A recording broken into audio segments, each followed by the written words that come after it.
Hi there, and welcome to another edition of Nothing Exceptional.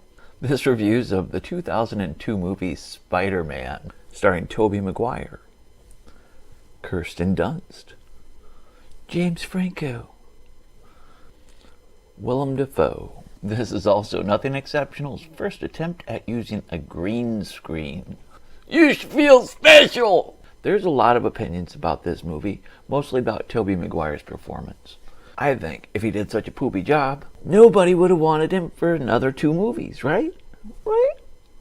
This was probably the better of the 3 that he did. There were a few shortcomings, and as I rewatched this movie, the main thing that jumps out at me was the webs. No.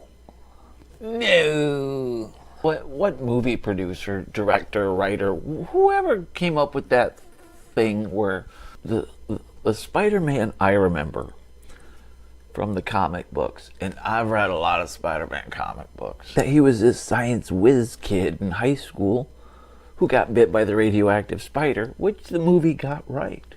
But because of him getting bit by the spider, and he could climb the walls and had the super strength, he made the little thingy that went on the wrist. They sold the shit at Walmart to go on the wrist. After the movie came out, you know, every little kid wanted to be Spider-Man. How did the movie get it wrong? I mean, how many years has it been that some department store has sold something like a Spider-Man web blaster that you can either put on your wrist or hold in your hand and shoot like a gun? I remember playing with it as a kid. Let's talk about the good things of this movie. I honestly thought Tobey Maguire did a good job as Peter Parker, because in the comic books, I always thought of him as that guy, you know, that kind of wallflower, no pun intended, live in his own world kind of shit, even before bit by the spider. I get the whole thing, where Spider-Man's new to the whole power thing, and the guy that just killed his Uncle Ben pissed him off. In the comic books, I don't remember that happening, where Spider-Man threw the dude out a window. You made Spider-Man a killer in the first movie. No! There were parts of this movie that I would have taken out. James Franco could have been replaced with a wet piece of toast. So, I liked Willem Dafoe's performance as a Green Goblin. I hated the fucking costume. Fucking hated the costume. Hated it! The comic books, it was like a costume. It looked like a goblin. It was scary. The movie armor looked like Iron Man on a glider painted green with bug eyes. Don't know what they were trying to accomplish with that. And once again, I don't know who to blame for that.